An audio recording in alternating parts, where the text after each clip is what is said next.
Alright man, your teams suck, let's fix it. First things first, gear. I don't give a damn what quality of champion you have on your account. You can have absolute giga chads on your account, and this is my free-to-play account, by the way. But if you're gearing these guys incorrectly, if you're gearing your champions poorly, or you just have low quality artifacts in general available to you on your account, it doesn't matter how good your team setups are, it doesn't matter how good your individual champions are on your account, they're gonna suck. On my free-to-play account, it took me just a couple of months to get like a 250 speed Haikatoon, man.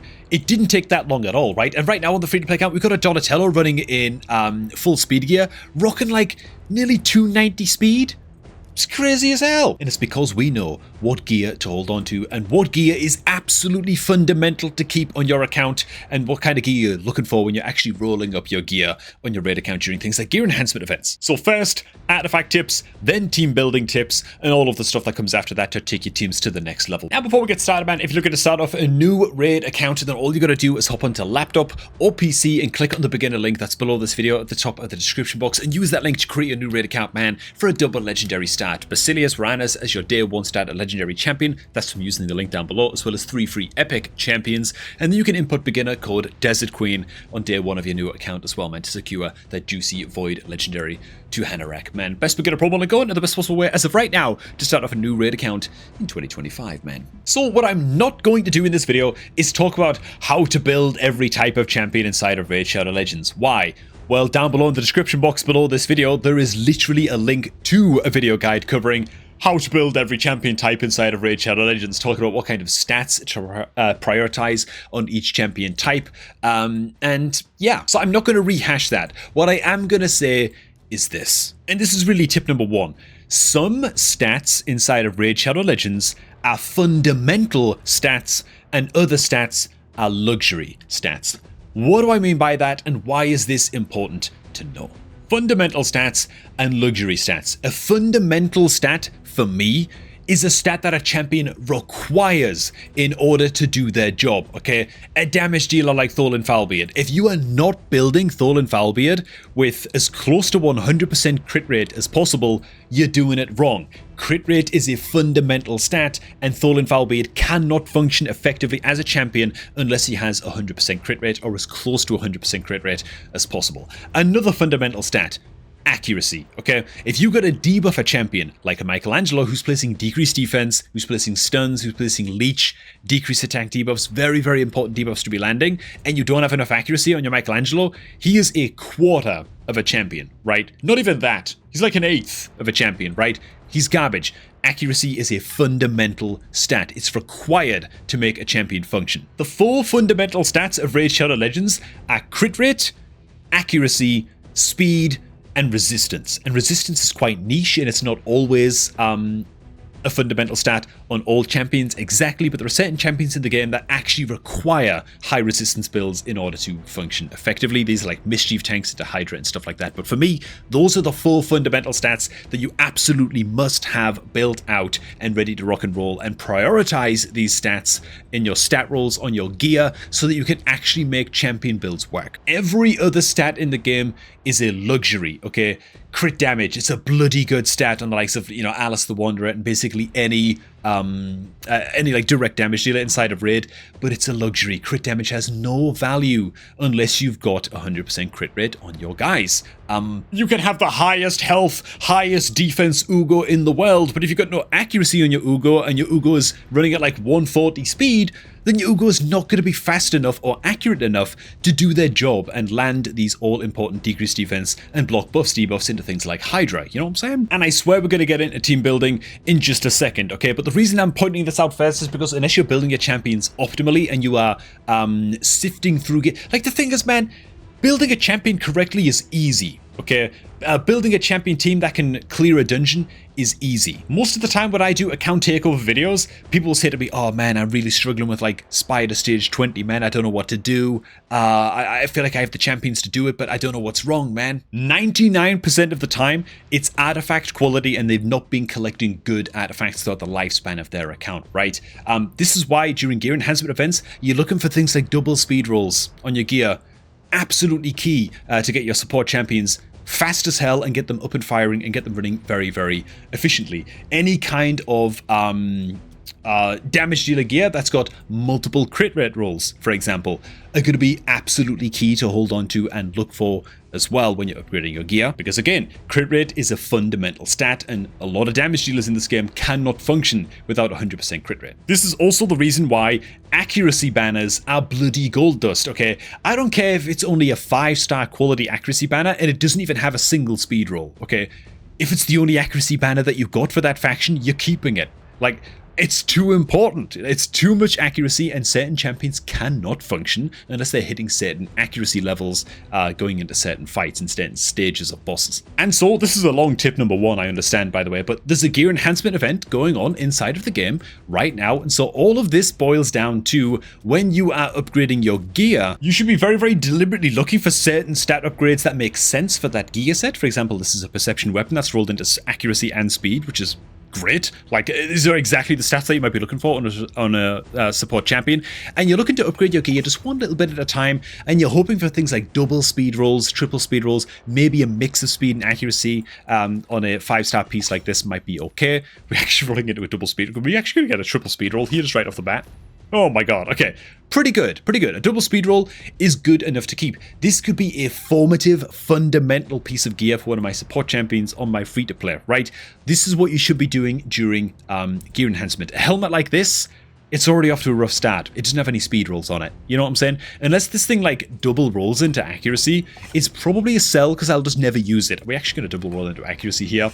You know, just because it just doesn't have any bloody speed, right? So it's in a really, really awkward position where there's only really one fundamental stat on this piece of gear that we can roll into, and because it only rolled into it the one time, I'm probably never going to use this piece of headgear. I might as well just sell it right now. We've got a perception piece of headgear here that's rolling into attack percent and crit rate. Again, you know what we're looking for, right? We're looking to roll into that fundamental stat, that crit rate roll, ideally twice, maybe a single time. I might actually consider keeping this and using this anyway, only because it's 6 stars, but I think you get your point. You're looking to roll into as many of those fundamental stats as possible, ideally double and triple rolls into those 4 key fundamental stats that we were talking about, that you can actually build champions around and hit those stat minimums that they're looking for with those key stats. Tip number 2, and this is just another quick tip for building out champions and bolstering your artifact collection and getting these rocking and rolling and getting them looking good, is really prioritize holding onto and storing as many 9-piece accessory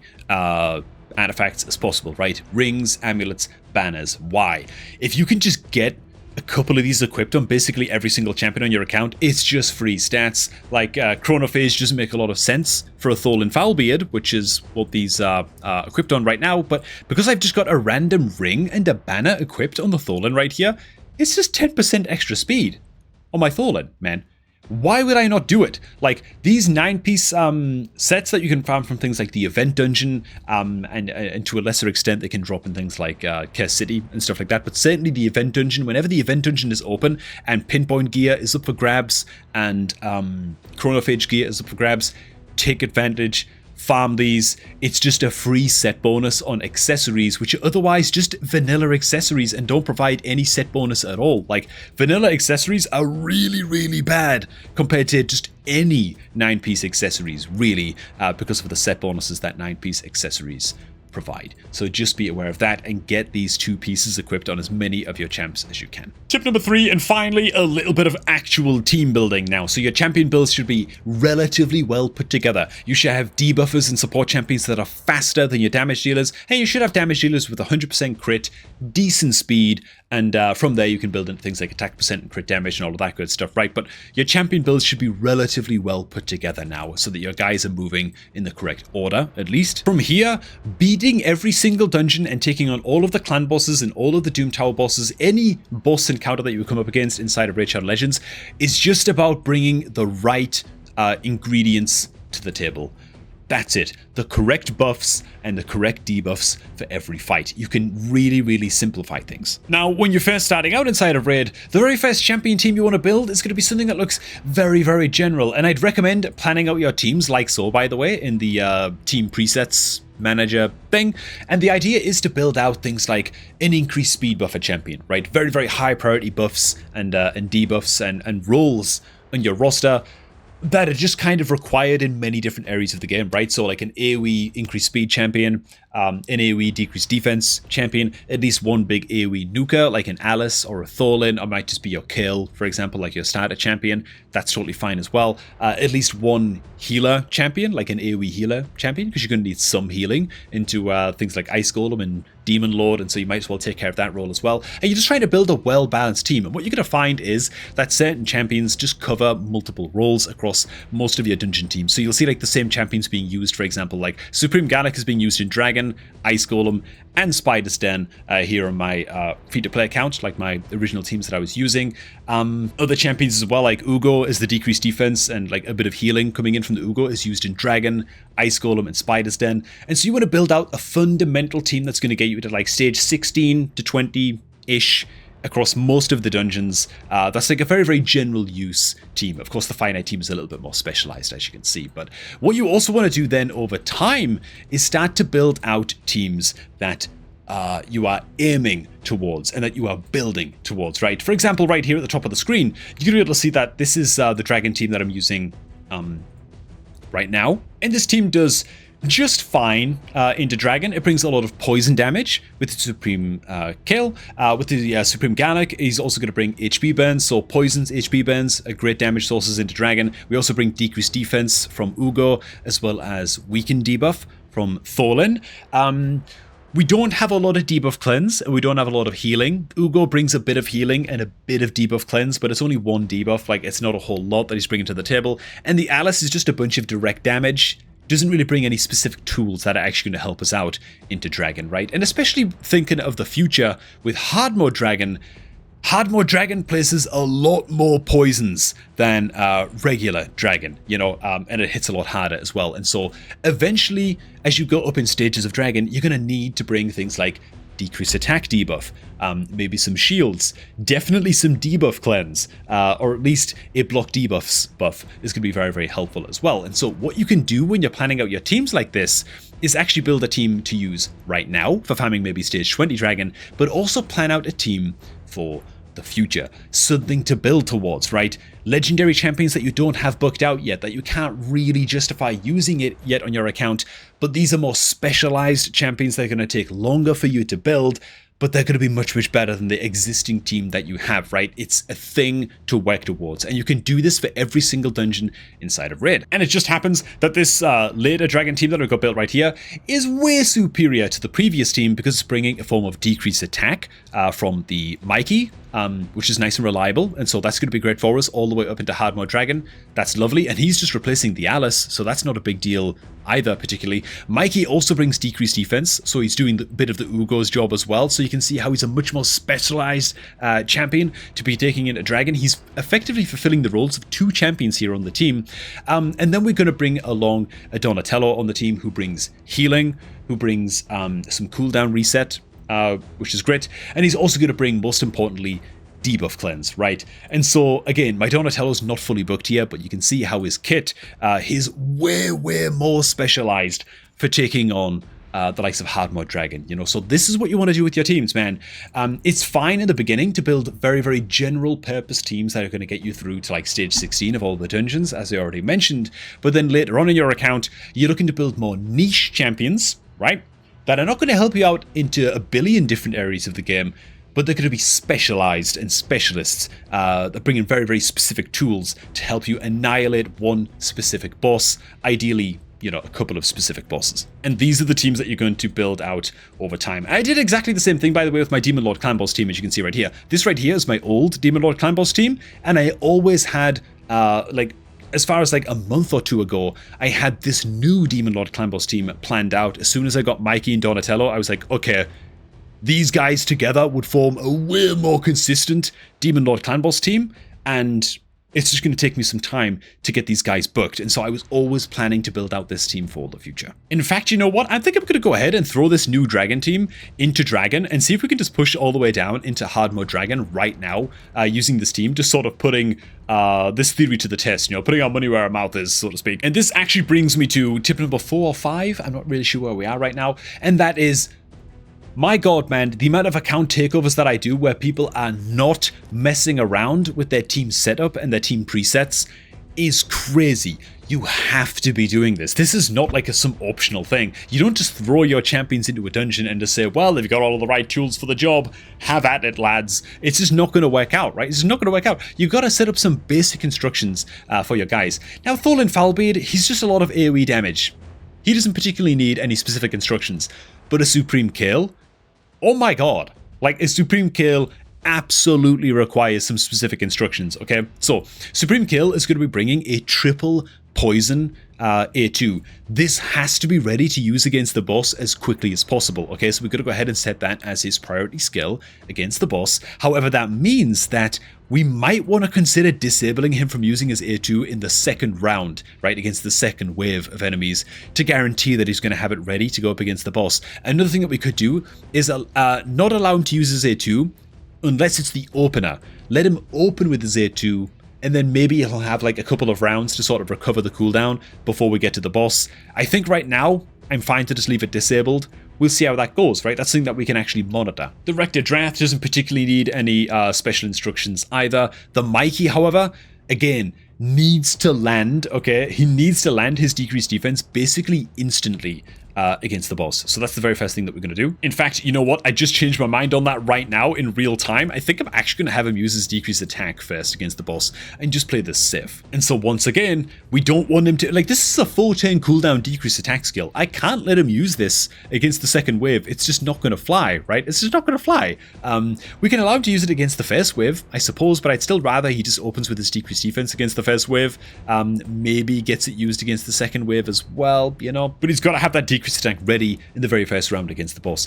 This is all just super, super crucial stuff. I don't know, man. This is like exceptionally crucial stuff. And this is especially the case in dungeons like Fire Knight, for example, where you need to have like multi-hitter champions ready to use their multi-hit skills and temperature control skills against the boss right away in the first round, man. So let's see if this is, if we've done enough here to kind of squiggle our way down to hard mode dragon for the very first time on this main account, man. I might need to muck around with the Donatello's timings a little bit when it comes to his debuff cleanse against the boss, so that's something I'm going to be paying attention to as we progress through the stages here, and we'll see how that goes. Well, this is actually stage 22, Dragon. I'm already seeing a couple of adjustments that I'm going to need to make here. One of these is the Mikey opening with decreased defense instead of decreased attack, but those are the poisons coming on in, where we're going to have to try and speed tune the Donatello into cleansing those poisons at just the right time.